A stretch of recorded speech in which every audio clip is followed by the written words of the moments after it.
Welcome to this webinar series produced by the Commission on Cancer, which reviews the optimal resources for cancer care 2020 standards.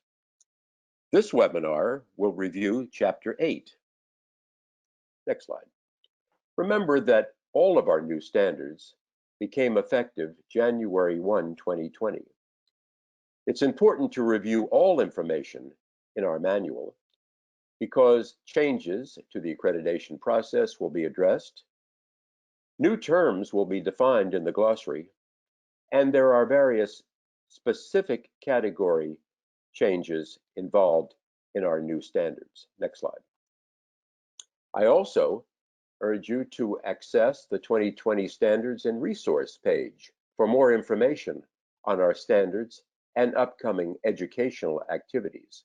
And this is the address for that Standards Resource page. Next slide. Chapter 8 deals with an important standard of professional and community outreach. Next slide. Now, the rationale for Chapter 8 is that a quality cancer program should address current patients and those in the community who need care.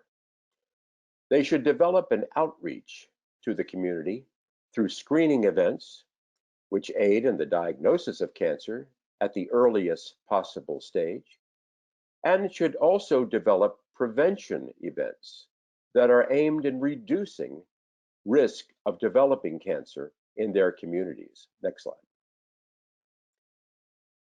Standard 8.1 involves addressing barriers to our cancer care.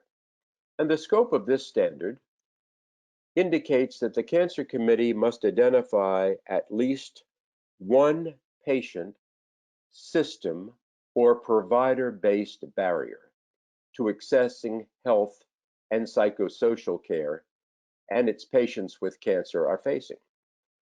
Now, this is an important activity of the Cancer Committee. They should develop and implement a plan to address this specific barrier each year. Next slide. In addressing barriers to care, the Cancer Committee should review and analyze certain strengths and barriers to its cancer program.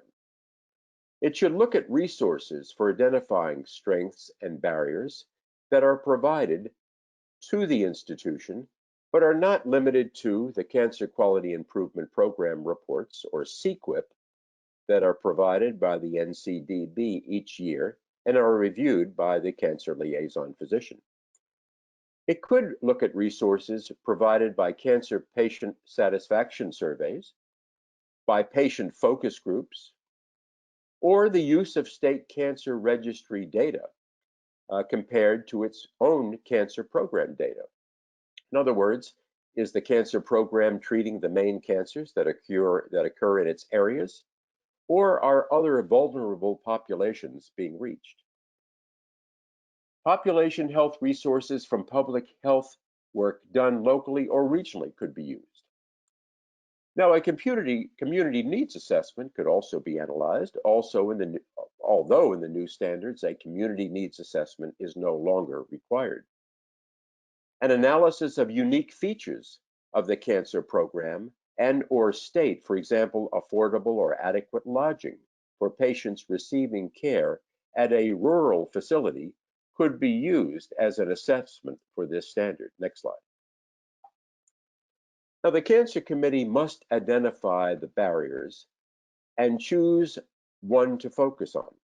Examples include, but are not limited to, gaps in community resources, the identification of populations that are in need, the uninsured or underinsured patients in our communities, or the healthcare provider shortages that we've identified in our areas of treatment. Now, the committee must document a report in the minutes that includes all required elements. What barrier was chosen? What resources or processes were utilized to identify and address this barrier? And the metrics related to outcomes of reducing the chosen barrier. Next slide. The PRQ should include the documentation of all of this information by the Cancer Committee and be available to the site visitor during the accreditation process. Next slide. Compliance is based on the Cancer Committee identifying at least one barrier to focus on for the year and identifies the resources and processes to address this barrier. At the end of the particular year, the Cancer Committee must evaluate the resources and processes adopted to address the barrier and identify the strengths and areas for improvement. The Cancer Committee minutes must include all of this identified information. Next slide. Standard 8.2 indicates that a cancer prevention event has been performed by the institution. Now, the National Cancer Institute defines cancer prevention as, quote, action taken to decrease the chance of getting a disease or condition. This could include smoking, obesity, lack of exercise, radiation exposure, or a number of other qualities for prevention programs. Increasing protective factors is important because we need to get regular physical activity, have vaccinations, staying at a healthy weight, or having a healthy diet. This must be included in any cancer prevention activity. Next slide. Now, the scope of the standard should indicate that the Cancer Committee holds at least one prevention event each year focused on decreasing the number of diagnoses of cancer. It is recommended, but not required, that the Cancer Committee partner with a community organization to hold such an event. And examples of these community organizations include a church, a school, certainly the American Cancer Society, or a health district that's involved in the location of the accredited facility. Next slide. The scope of the standard should also include that prevention focuses on at least one of two intended results. Did we change the behavior of our community by offering this particular risk reduction event? Or did we have an increase in the participants' knowledge and awareness that cancer is related to this particular prevention strategy? Next slide. Standard 8.2 also shows that there are examples of behavioral risk reduction that are included in these prevention events. They are limited to, but not also including smoking, tobacco cessation, alcohol avoidance, nutrition or physical activity or weight loss programs, vaccinations for HPV, radon exposure reduction, avoidance of sun exposure, or chemo prevention. Now, cancer education and risk awareness lectures or events are considered a prevention activity when they address one of the behavioral risk reduction areas. So it's important in structuring your prevention events that you look at these areas for behavioral risk reduction. Next slide. Furthermore, the scope of the standard shows that events must follow national evidence-based guidelines where applicable. Potential sources for evidence-based national guidelines include, but certainly are not limited to, the Agency for Healthcare Research and Quality, the American Cancer Society, Cancer Control Planet, National Cancer Institute data, the Centers for Disease Control and Prevention, the American Institute for Cancer Research, the U.S. Preventive Services Task Force, and certainly other areas that provide prevention information. Next slide. Now, there are exceptions to cancer prevention activities. Some of these show that the following do not meet the requirements of the standard.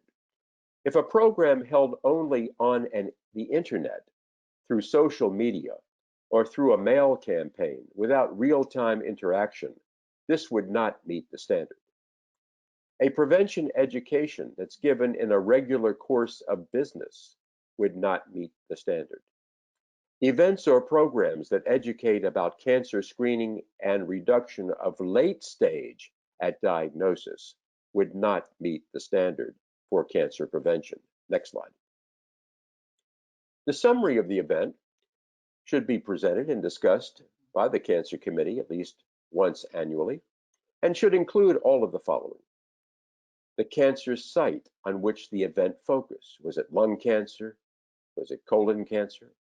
The partnering community organization where applicable. What was the target audience? What were the guidelines that were used in planning the prevention experience? The type of prevention event held, whether it's behavioral risk reduction or cancer education risk awareness.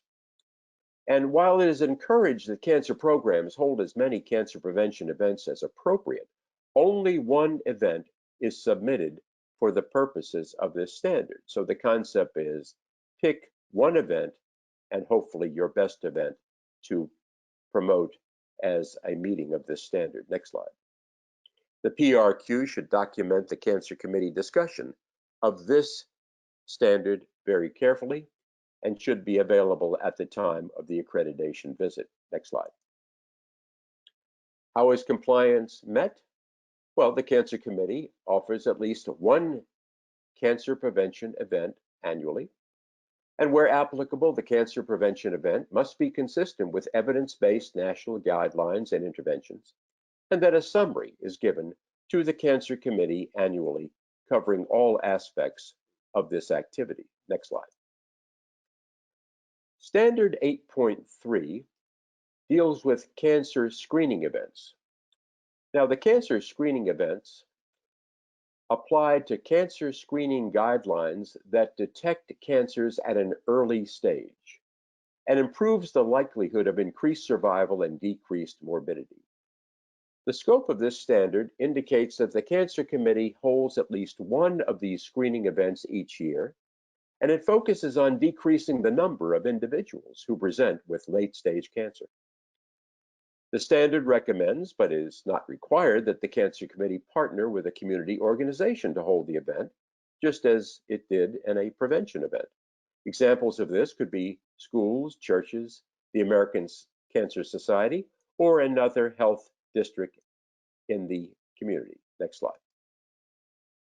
The scope of the standard shows that examples of screening events include, but are not limited to, diseases of cancer of the breast, such as imaging and physical examination, colon cancer, early detection through colonoscopy or fecal immunochemical testing, detection of cervical cancer through pap smears or HPV DNA testing, skin cancer, clinician-detected body examinations for melanoma or squamous cell of the skin, lung cancer, low-dose computed tomography, or head and neck cancer utilizing oral examination. The planned event must be based on evidence-based national guidelines and interventions where applicable. And there should be a formal process for following up on all positive findings and all patients needing further treatment through this event. Next slide. Now, the scope of the standard should involve resources for these evidence-based guidelines, which lead to an adequate cancer screening event. And again, just as prevention, this could be through the American Cancer Society, the National Comprehensive Cancer Network, the National Cancer Institute, the American Society of Clinical Oncology, or other organizations that deal with early screening guidelines. Next slide. There are exceptions for cancer screening that don't meet the particular guideline.